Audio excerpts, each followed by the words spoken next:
Hello and welcome to today's silver chart analysis video for September the 18th, 2013. It is a Wednesday and welcome. Start off short term, intraday chart for today, as there were big moves starting at around 2 p.m., 1400 hours Eastern. Mr. Fed Chairman Ben Bernanke came out, said a bunch of stuff. Yeah, I know. A lot of it's like listening to Charlie Brown's teacher with the blah, blah, blah, blah, blah. But the blah, blah, blah, blah, blah made the market go up from about 21.5 to 23. And this move in here from about 21.5 to 22.33 occurred in a split second. That's how crazy these markets are moving right now. Now, I guess when I read the article on the internet that the street, I just love that word, the street, at least when they're referring to the markets, they're talking about how they were expecting tampering, stopping, reducing the amount of quantitative easing. Just, it's out of control, they're going to stop kind of deal.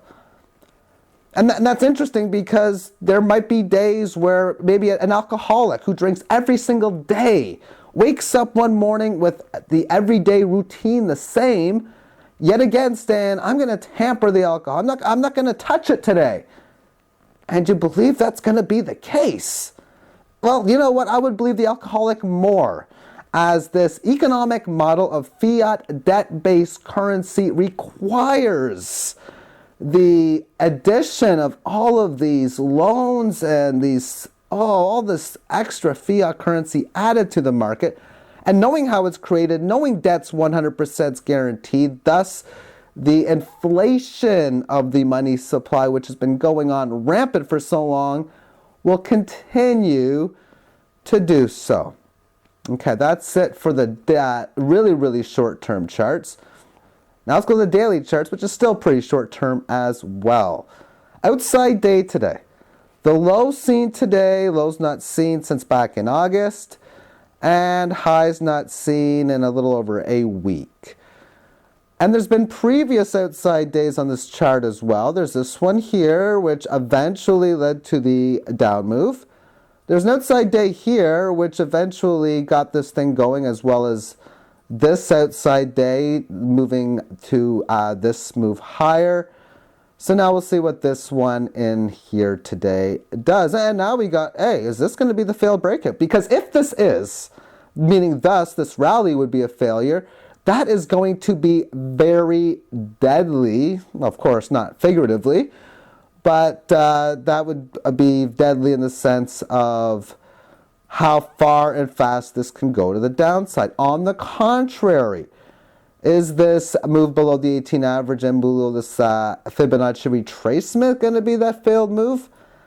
Same thing. Obviously, it's almost a no-brainer that if it does do that, holds and stays above this area for a decent amount of time, that the test of 26 low change is like a guarantee to occur relatively soon. So a failure is going to happen. Either this rally or this move. Yeah, maybe it might go choppy and go sideways for a while. That's one of the three things that I was talking about on the Friday session when it ended in here.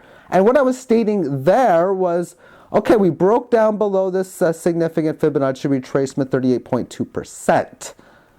And then on Friday, you had the green candle move closing pretty much exactly at the line. So what was this telling us? A, was this going to be the failed breakdown? B, was this going to be resistance and thus continue or really start into an intermediate term bear market, or do we go choppy? Now, obviously, it started showing resistance signs as Monday, you had the red candle going lower.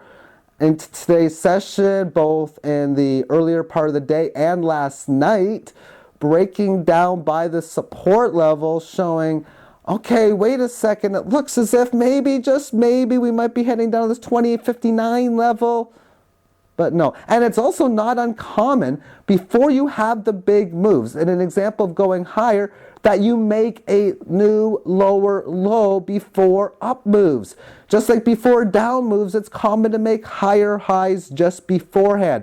They shake you out, scare you out, and failed move, fast move, very common symptom within not only the silver market, but all the markets. Now, gold pretty much doing the exact same thing today as well.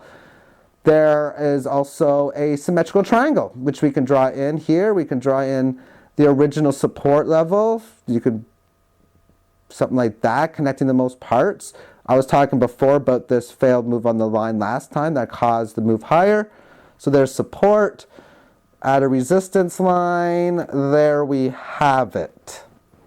It'd be interesting how this thing breaks out, but a lot of indecision that's showing us things are ready to maneuver itself within its direction, most likely large, either up or down. And that's pretty much all I got to say mostly about that. Now let's adjust Fibonacci retracement from this high to this low. Before we do that though, the key one for this move here from point A to point B, for it to be a failure, what you need to do is you need to see it hold and stay below this line. It hasn't even tested it as of yet. So nothing has stated that this rally has failed, at least as of yet. So now again, let's just adjust the Fibonacci retracement to this low down here. That's done. And now we got a situation, well, for this selling to be a failure, it needs to hold and stay above in here. Well, this is the first area here, which was resistance only for a short period of time today at 2262. That's now short-term support. And the next resistance level is in at 23.5. And of course, if it manages to hold and get above that, the next resistance level is the previous high of 25.12. And the next resistance level breaking above that is the low 26 area. So I'm going to conclude today's video now. Definitely very much a wild day. And it's an advantage to know how fiat currency is created when you are making your own investment decisions. That's why personally there is not a single move. This didn't shake me out. This isn't going to shake me out.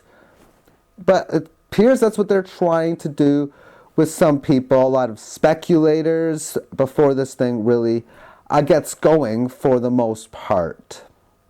It's very dangerous what a fiat debt-based economic model system can bring and has brought us so far. How much longer it's going to play itself out before things go really crazy.